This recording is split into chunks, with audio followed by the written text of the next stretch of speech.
Okay, let's continue reading chapter 6.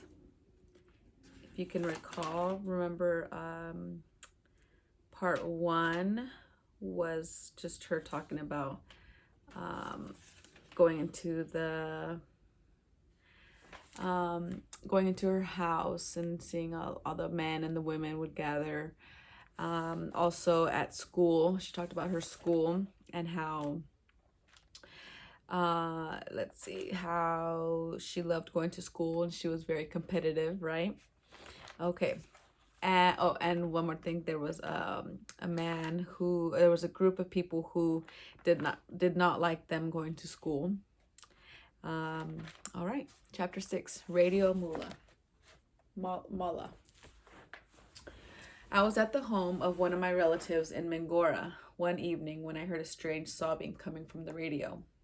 After a long day of cooking, the women had gathered around the radio as they cleaned up.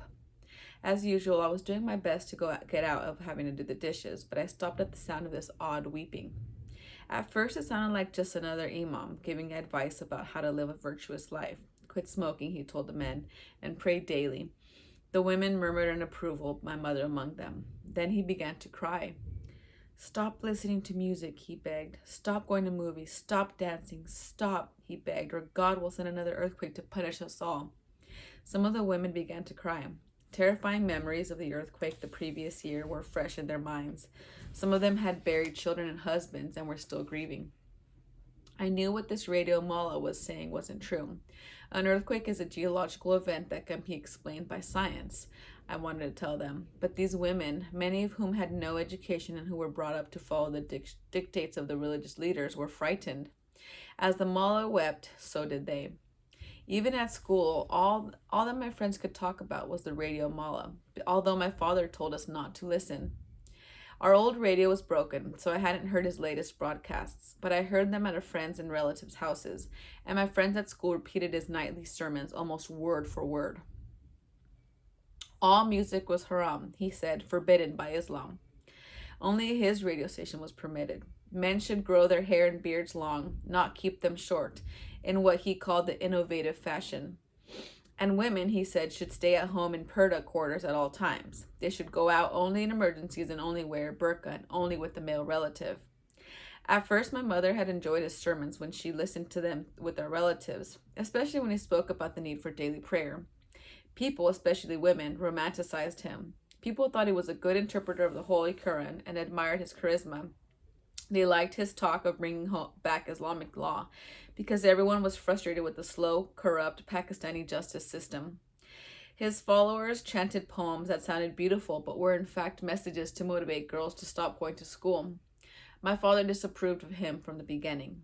No Radio Mala is going to tell me what to do. This Mala, he declared, is nonsense and trouble. Don't speak that way, my mother told him. God will be angry with you. My father turned out to be right. He had done some investigating of the man behind the mysterious radio voice. This mullah is a high school dropout. He doesn't even have religious credentials. This so-called mullah is spreading ignorance. The voice on the radio belonged to Maulana Fazlullah, one of the leaders of the TNSM. His followers had helped so many people after the earthquake, but he was taking advantage of the trauma to instill fear in them too. Since Fazlullah's attacks became personal. Soon Fazlullah's attacks became personal. He announced the names of men who'd spoken out against him. People we knew, people we didn't know. People who were campaigning for peace in the valley, but also people who thought they were having private conversations.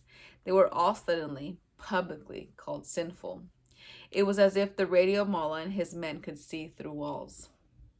Now that I was getting older, it wasn't so easy to sit in on the men's discussions without being noticed. So I would offer to serve them tea, if only I could hear what matters that they were discussing.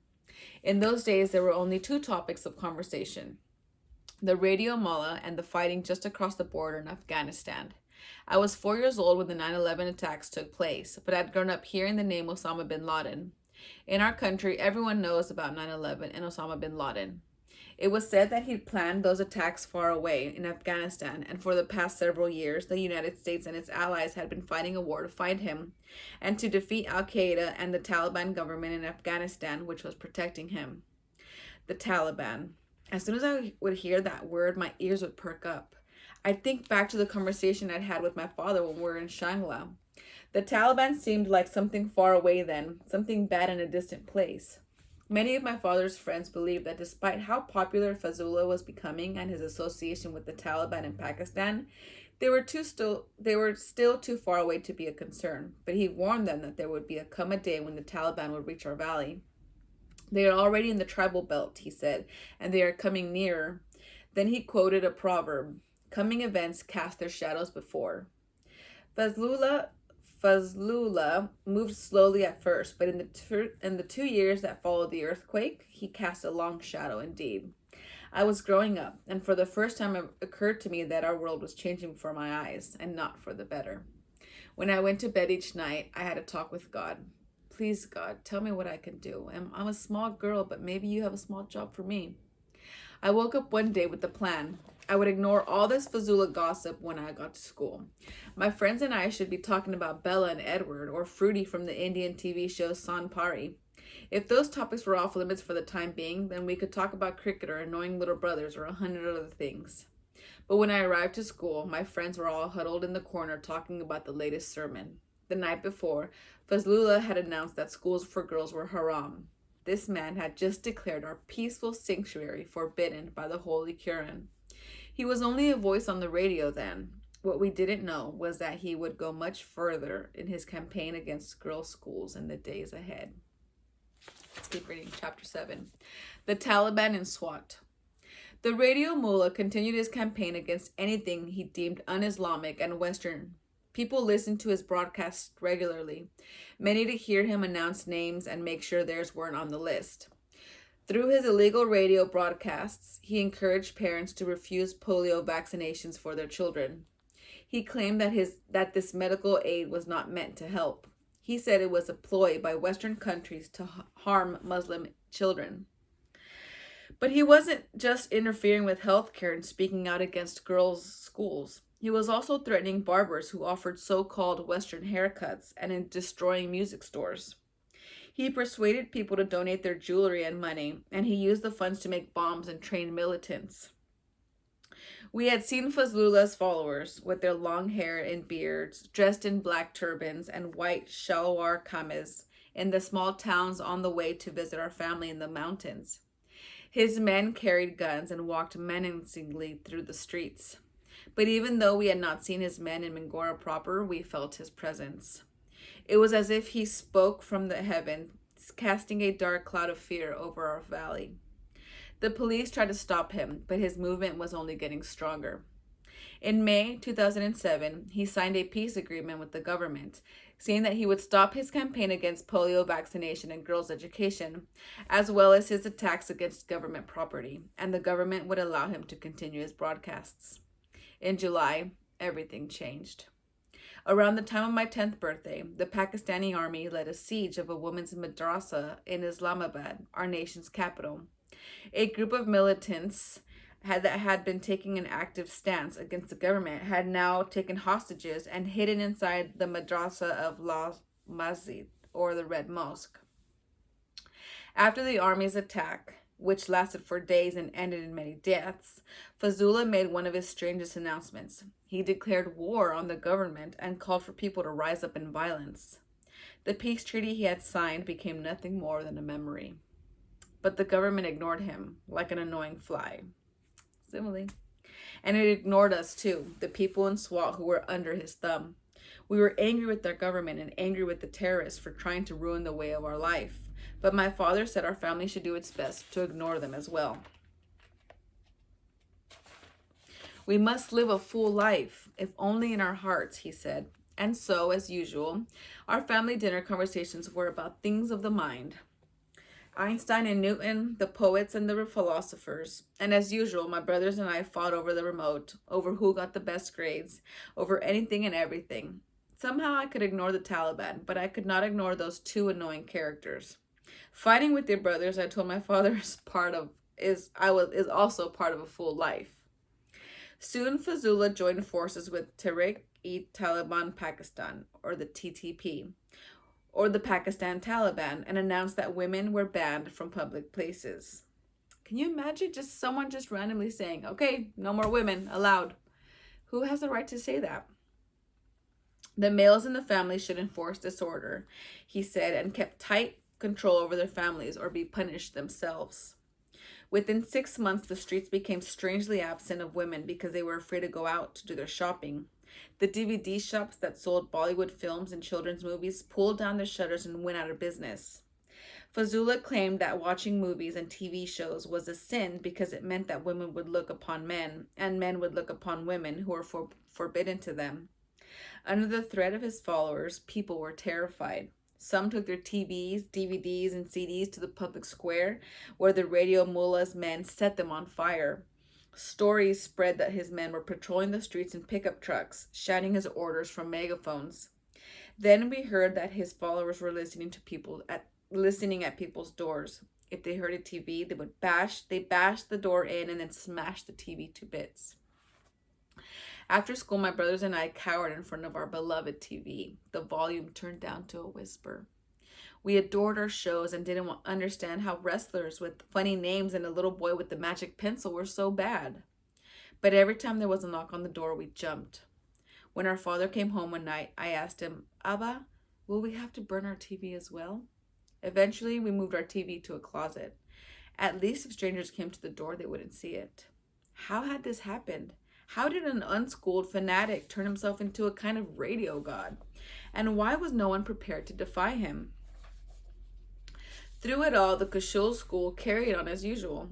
A few more of our classmates dropped out, but the rest of us appreciated our schooling all the more. Our class even had a discussion. The government may not be behaving as it should, but we could run our classroom a little bit more like a democracy.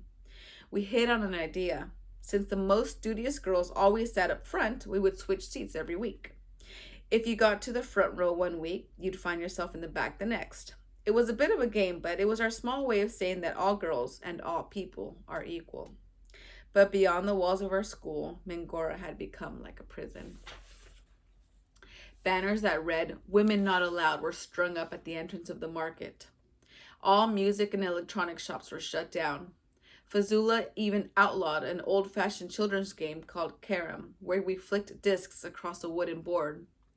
He had started announcing the names of schoolgirls on his radio show. "Miss So-and-so has stopped going to school and will go to heaven," he said. Or, "Miss So-and-so has left school and I congratulate her parents." My mother now insisted that I never walk to school by myself, for fear that I would be seen alone in my school uniform by the Taliban. Every day, I noticed that a few more of our classmates were missing. And every night on his radio show, Fazula kept up his attacks, saying that girls who went to school were not good Muslims, that they would go to hell. One day, one of our teachers went to my father and said he would no longer teach girls. Another said that he was leaving to keep Fazula build a religious center. It was a dark day. The Kushul school, which had always been our refuge, had fallen under the shadow of the Radio Mullah. Fazula had set up a public court to enforce his edicts, and his men were now flogging or killing policemen, government officials, and other men and women who disobeyed him. Hundreds gathered to watch the floggings, shouting, "Allahu Akbar, God is great," with each lash. Sometimes people said Fazula arrived at the proceedings galloping on a black horse. Much of Fazula's justice was exacted in the dead of night. Later in his reign of terror, violators were dragged from their homes and killed. Their bodies would be displayed in the green square the next morning. Often a note was pinned to their body. "This is what happens to spies and infidels."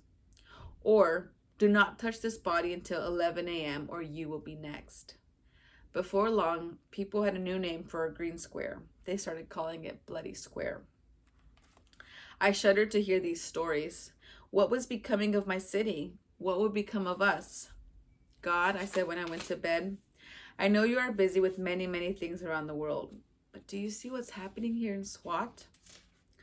One night, I overheard my parents talking in hushed voices. "You must do it," my mother said. "To be afraid is no solution." "I will not go without your blessing," my father said. "God will protect you," she said, "because you are speaking the truth." I stepped out of my hiding place and asked what was going on. My father said he was going to a meeting that night to speak out against the Taliban, and after that he would travel to Islamabad to take the government to task for not protecting its citizens. My father, a simple principal, was taking on the two most powerful and dangerous forces in the country, and my mother was standing by him. Most Pashtun women would cry and beg and cling to their husbands' sleeves, but most Pashtun men would ignore their wives. Few would have even consulted with them in the first place. But my parents were not like any other parents. My father is like a falcon, the one who dared to fly where others would not go, and my mother is the one with her feet firmly planted on the ground. For my part, I took on the job of locking the house each night when my father was away. I went around the house once, twice, often 3 times, making sure all the doors and windows were locked. Sometimes my father came home quite late, sometimes not at all. He took to sleeping at his friend's house occasionally just in case he was being followed. He was protecting us by staying away, but he could not protect us from worrying. Those nights I heard my mother praying until all hours. One day I was traveling to Shangla with my mother and brother. We didn't own a car, and one of our cousins was giving us a ride. As the traffic slowed to a crawl, he put in a cassette to pass the time. Suddenly he ejected his tape. He scrambled to gather up the other cassettes he kept in his glove box. "Quick," he said to my mother, "hide these in your handbag." 2 men drew near our car. They were wearing black turbans and camouflage vests over their shalwar kameez. They had long hair and beards, and they were carrying Kalashnikov automatic weapons. I was face to face with the Taliban. They were searching cars for anything they claimed was forbidden by Islam. None of us said a word, but I saw my mother's hands shake as she gripped her purse, where the haram items were hidden. She pulled her veil more securely across her face and lowered her gaze to her lap. The Talib leaned in the back window. His eyes bored into mine. "Sisters," he said to both of us, "you must wear a burqa. You are bringing shame." Here was a Talib with a machine gun just inches from my face. How was I bringing shame? I wanted to ask him. I was a child, a 10-year-old girl, a little girl who liked playing hide and seek and studying science.